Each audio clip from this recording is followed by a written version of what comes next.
Hey, everybody, and good day to you all. This is Scott Walters, and you are watching the Walters Wanderings Travel Podcast, episode number 16. We've hit our sweet 16. We haven't been kissed, but that's the way it goes. Want to let you know about my big special. It's about rail travel. If you are a connoisseur of the rails, do know that Amtrak and Rail Bookers, two of my very, very best people that I work with for rail trips, is offering $100 off any rail trip you take that I book with you. You have to book by the end of March, and you have to travel before December 21st. It's a great deal, and a lot of the rail places are going to be open in time. So I hope you'll take advantage of that offer. Today we have a very special guest. His name is Jeff Bliss. He is a bon vivant, lover of life, but I found him out to be a very interesting travel photographer. He also takes great pictures of rock and roll. So here he comes. And there he is, Jeff Bliss, all the way from California. Good afternoon, Jeff. I can't hear you, and I don't know why. Let me look at my volume again. Hold on. Why am I not hearing you? Any better? Oh, that's much better. Oh, there we go. I think the problem was on my end. So let me say hi and Happy New Year. When technology is weird, but when it's great, it's great. So you have taken thousands, I suppose, pictures of rock and rollers at various venues, mostly in California. That's correct. First of all, how do you get the access to be able to get such up-close pictures? Or are you using some equipment that allows you to look like you're up close? Yes and no. So I've been shooting since probably about 1977, 78. That's when I really first started being interested in it and using just small Kodak Instamatic cameras at the time. And I was relegated to seats that were up and back because, you know, when you're a teenager, you can't afford the expensive tickets. You don't have the VIP connections. But since then, it's been a combination of, I do have some equipment. Usually just one camera is all I use. A Canon that has a nice lens and plenty of megapixels. That's the key, the megapixels and the good zoom. But part of it is I know when concerts are going to go on sale, I pay attention to different groups and artists. Some of them I know through social media and through other means. And so they let me know when concerts are happening. And I'm either able to acquire decent seats early on ahead of the game or through their management companies or through venues. So for me, it's because it's a hobby. I don't mind spending the money for the seats. I'm pretty particular which shows I go to. I don't throw away on just, every club show and every group that comes through. But it also helps that I live in an area that has a lot of, good sized venues from major stadiums all the way down to small clubs that sometimes host surprise shows. But I also those are the best, those surprise shows, I'm sorry, I didn't catch that. Sorry. Sometimes the surprise shows are the best ones, when all of a sudden they'll come in under their assumed name and then all of a sudden you go, oh, look at that. That's right. Probably the biggest one I ever went to was a surprise show by Prince. And I had heard the same day, this is when I was living in the Bay Area, that he was going to be playing a special show at a club in San Francisco. And so it was a matter of just kind of lining up and got in line, was one of a couple hundred people that got in there, and I was probably an arm's length away from him. The only downside is that they were very strict about camera use. And a matter of fact, several people who brought their phones out were tossed out of the club. They had extra amount of security there throwing people out. He didn't want any coverage of him, but it was kind of cool. I got his guitar pick, so that was a fun evening. There you go. And you're ready to take a picture of that and say, "This is proof I was there." Yeah. Well, he had his name on it, so that helps. Listen, nothing like a good identifier. Okay. So when you go to these shows and you're scouting out your locations and you're setting up, you're usually in like a regular patron type seat, correct? I do a combination of things. I either am in my seat. I'll try to get up and move around. I have a very understanding wife. She knows that during a show, I'm going to get up at least once, if not more, and try to make my way around the arena, the stadium, or whatever. And usually I have a pretty good rapport with the people working security or the tech people, and sometimes they let me backstage. I did that for Eric Clapton in Las Vegas. I was just able to walk backstage and shoot some photos from the backstage area. And I've done that in a number of other places. They don't want everybody doing that, of course, and it helps to know some people if you've seen them before. So, but I get a lot from my seat, that's for sure. Well, that's very interesting, because I've seen the pictures. If you want to go ahead and plug your site where your pictures are of rock and roll stuff, let all the people out there know what it is. Sure. So probably the best place to see my rock photos is at Jeff C. Bliss. So that's JEFFC Bliss, BLISS, at Tumblr. So let me see if I can go there just to double check. So the address is jeffcbliss.tumblr. That's TUMBLR.com. Yeah, Tumblr is a very interesting site, and being able to go ahead and see the whole catalog is very, very cool. Now, COVID, of course, has taken you away from the obvious concert shooting. So, what kind of photography are you doing in the interim? In the meantime, I've just been doing travel and scenic, landscape photography. I just got back from a trip with my wife to the Grand Canyon, so we shot some photos along the way. I tend to like to shoot not just the ordinary shots of, say, the Grand Canyon where we were, but also strange roadside things as well. I have a background in journalism, studied some photojournalism. I've shot photos for a number of different papers and outlets, and I tend more of photojournalist eye when it comes to photography than most people. And I mean that it's better. I just kind of look for a more newsy type, unusual angle rather than the artsy shots that a lot of people get. Which in a way is kind of nice because it excuses the times when I'm not so great, but I managed to catch the action or a special part of the story.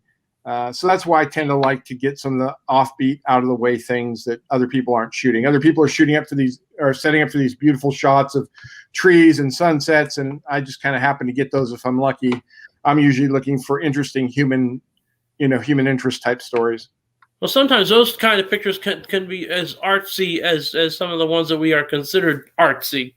I know when I was in Washington, D.C. a few years ago, I took a picture of my kids, but they didn't know that I was taking a picture of them by the Martin Luther King Memorial. And it turned out to be, a shot that a whole lot of people liked because it wasn't the run-of-the-mill kind of posed kind of thing or the run-of-the-mill kind of candid kind of thing. It was somewhere in between. So, and I did see some of your stuff where you had this little like crystal ball that you had placed in places, and we're getting reflections from that. So, you do some things that are kind of, they are artsy, even though they're not artsy, I suppose you could say. Yeah, that lens ball was a gift from my father-in-law. He's been shooting with one for quite a while. He's a pretty good amateur photographer. And so I like to take it along. It gives me one more option. I go and try to shoot the unusual shots, then try to shoot the things that are, like Joshua Tree National Park or Grand Canyon where we were. And then I throw that in as an extra thing. I'm always looking to kind of give myself as many options as possible with photos. So that's just an added option. So now in your travels, what's the most iconic place that you took an unusual picture of? Wow, iconic place. I'm thinking hard here. Yeah, well, I just can't give you the normal question. That's too simple, It's a great question. I think it's kind of, there's probably a couple of them. One is Paris. I got some interesting shots down the Champs-Elysees, which were, I thought, really pretty cool. But I also took a shot a long time ago, probably back in the mid 90s, from the Empire State Building, looking down, south of Manhattan there. And the sun's kind of in the background going down. It's got a kind of a hazy sunset type look. And you see the Twin Towers. And so I have that Twin Tower shot, that I just took because you take those shots when you're in New York in those days. But kind of a bookend to that was I was at Ground Zero a few weeks after, it all happened. And there's a cross that was created by some girders from one of the buildings that remain. And so it just stood there out in Ground Zero, and it said a lot, and a lot of people, it resonated with a lot of people. So for me, maybe that's the most iconic one. That's the one I get a lot of questions or requests for, especially around, the annual September 11th anniversary. I can understand that. Now, what's your favorite place that you've been to that you repeatedly gone back to get good pictures? Oh, repeatedly gone back to, well, going back to Paris several times. That's been a big plus. France is really an interesting place because, it's that whole dichotomy thing. You have these really incredible urban centers there, but you also have the countryside. And it's even more than a dichotomy because you have these rural areas that are just beautiful. You have this very interesting architecture there, even more so than Italy or Germany or other places. But I will say that I took a trip in 2018, my wife and I did, and took a cruise down the Danube, and we started in Budapest, where part of her family is from. And I really thought that Hungary was just gorgeous. It was just fantastic. So many sites. I think it's so underutilized as a background area because it's got some great buildings and great natural landscapes. It's just fantastic. So what's the next place on your bucket list to go to? What's the place you haven't been that you really want to try to explore? Well, my wife and I talk about, bucket list wise about Fiji, or even down to, Australia, New Zealand. We had some friends who went to New Zealand actually on a photo safari and had just an amazing time. But we have a pretty big list of places outside and inside the United States we'd like to visit. Strangely enough, even though I don't live that far from the Grand Canyon, our trip there a week ago was the first time I'd ever been there. But it's amazing how that can happen where some place is close and you just haven't gone. I understand that. Yeah, it's a half-day trip there, and it's across the Arizona desert, so it's not an easy place to get to in certain parts of the year, but it's really so close. It's so beautiful. It's just magnificent. We barely touched it. We saw the West Rim and the South Rim. It was beyond description. It was beautiful. Yeah, it is awe-inspiring. From everyone I know who has gone has indicated the very same thing. Now, I'm going to talk about something else that's a little bit offbeat, but still part of your story, and that's your connection with the old competition show called the Battle of the Network Stars. What do you want to know? I can tell you so much. Well, it was a fascinating experiment in TV, tomfoolery in a way, because these are these celebrities and near celebrities from the three networks at the time that would go at it in these athletic competitions, and you could tell that some of the people took it way more seriously than others. And some were just there just to have fun and to pick up a little paycheck, and other people were there they wanted to beat the brains out of the other people. So I guess, first of all, who were the ones that were just like the really fun-loving ones that really didn't give a hoot about whether or not they won or lost? And then the flip side of that, who were the uber competitive ones that would really get on everyone else's case? Well, I can tell you the uber competitive ones that I ran into, and chief among them was Robert Conrad. People remember him from the Wild Wild West and from the Black Sheep Squadron. And he had a number of flare-ups throughout the years on TV competition where he was very serious and people thought he was a bit aggressive. The first time I met him, I was a student at Pepperdine University as a freshman, and my roommate was a big fan of his, and he said, "Oh my gosh, he's down there at the pool with his team from NBC. Let's go down and see him." Went down to go see him. I tried to take some photos. He got rather upset at me, but he took me aside later on. He said, "Look, some of the women here, they don't have their makeup on. They don't feel like they're dressed in their best looks. Do you mind if you don't take any photos?" I said, "No, I totally understand that." And then later I said, "I'll tell you what, I'll pose for any photos you want." And he was really good about it, really kind, nice gentleman who was actually very protective of his team. In addition to being a team captain who was always pushing them, he was also very protective. Strangely enough, a lot of those stars, and there were so many of them, I got to know a lot of them, or got to experience a lot of them, because not only was I a student there for 4 years where they had the competition at least a couple times a year, but I also ended up working there for more than 12 years. And so I was always interacting with them and actually ended up being a part of Battle of the Network Stars as an official several times. And, a lot of them really did care. It did make a difference in the money that they would take home, their winnings. There was a certain amount of pride and ego. And the more you win, the more you're going to be on TV, and that's better for your career. I don't think any of them took it. Well, I think a few of them took it seriously as an athletic competition where they walked away saying, I'm a great competitor. But most of them just thought, hey, this is an opportunity for money and publicity. And It's probably written in their contracts anyway. Probably the strangest interactions that I had there on Battle of the Network Stars were Howard Cosell, the famous announcer, was often the MC, the master of ceremonies. And he, starting in the morning, he was smoking, drinking, and cussing from the first time he'd step out of his trailer.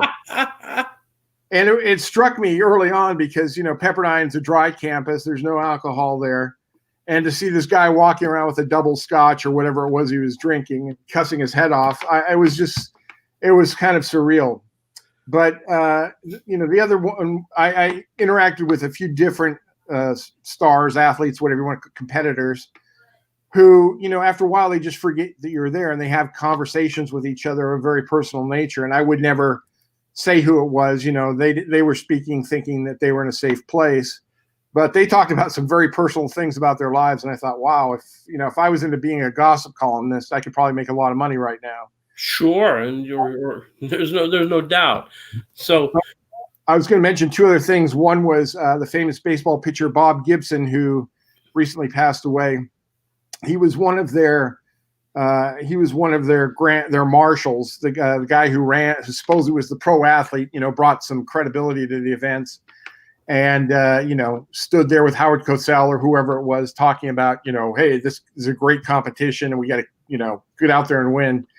And he just had a little brief discussion with me at one of the games where he was basically saying, what a joke. This is just junk sports. And the other one was with John Madden, the famous coach and announcer. He was the field marshal or the games host or whatever. And he and I were working on the tug of war, and he had some very funny things to say about the sports and the athletics. But he was a very nice guy. He really was. I enjoyed meeting him there. Well, it is a different place to be able to meet the people because it's not in their regular, usual environment. So maybe, there are some insights you are able to get. That's very fascinating stuff. I actually miss those Battle of the Network Stars type shows because it's kvetchy and all, but it's still kind of cool, to see that, and it's completely mindless entertainment, which I think sometimes we actually need more of in these days. Yeah, there's no doubt. It was interesting because in the mid late 70s when it started, and they were looking for a place for it to be held, they sought out Pepperdine because it's there in Malibu, it's over the ocean, great backdrop, it's close for a lot of the stars to get to, and it's there's a certain prestige that comes with Malibu. I knew the president of Pepperdine at the time very well, and he said, that was probably one of the best things he ever did was to let them host it there because it gave Pepperdine more publicity, more visibility, anything they could have done. It was free advertising for, an hour for, several times. Sure. Yeah. And, it really changed the way, Pepperdine was perceived from the sleepy little school on the coast to, quite a bit more. And I have to say that as a, somebody who's going to, hold on, I've got to plug in here real quick. As somebody, sorry about that. I apologize. That's all right. All of a sudden my meter went on and said, you're about out of power. No, we understand. That's the way it goes.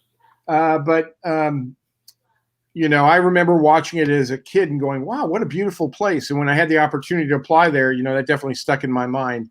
And that was something that a lot of applicants talked about, the same thing, that they had first seen it on TV and then learned about the great academics later. Well, that's funny because I did the drive once from San Francisco down to San Diego, down the Coast Highway. And the two places that really I said to myself, man, I should have applied to college here were, Santa Barbara and Pepperdine. I'm going like, dang, just walk across the road and you're at the beach. How you can't get any better than that. Yeah, it was pretty great. It was funny is a lot of people asked me, my first 2 years, when I'd come back home for the weekend or something, they were thinking, oh, you just spent every day at the beach. And I would say, I haven't been to the beach in months. Yeah, I see it every day and I love it. But, when you're caught in classes and you have to work, you have student employment, that, it's just not like you think it is. I will say, though, when I was a junior, I moved to some housing that the university owned that was on the beach up the road a little bit. That was the best experience because I literally could open my back door and throw a rock out and hit the water. That's great stuff. That's great stuff. Well, I think we've covered it all as far as what I wanted to cover. Is there anything you'd want to add before we let you go? No, just say when you were talking about, going to concerts, I've traveled from New York to Florida to Vegas to Hawaii to go see concerts. And sometimes people have said, well, you could have seen that act anywhere, and we always take the look at it and say, this is an opportunity to do something great, maybe for the last time. So I encourage people, whether it's for concerts or culture or just relaxation, to take those opportunities to travel, to experience new things, to meet new people, and do things you never dreamed about doing before. That's good. I like that. Well, Jeff Bliss, thanks so much for being on board. I want to thank you for helping me on my Walter's Wanderings Travel podcast. Well, thank you, and we'll see you around the ranch. And don't forget to see him on Tumblr at Jeff C. Bliss, Bliss, on the Tumblr thing, and you'll get to see all his great photos of the rock and rollers. Again, thanks so much, Jeff. I appreciate it. Thanks, Scott. Great to be with you. All right, that's Jeff Bliss, ladies and gentlemen, and I want to thank him so much for being on the show today. And like I said, check out his photos; they're great. And please make sure you take advantage of the rail thing. You can take lots of great pictures on trains and from trains. You can do that at $100 off Amtrak or Rail Bookers Vacations. I thank you so much. I appreciate it a lot. I'll be back with more on the Walter's Wanderings Travel Podcast. Take care. Have a great day.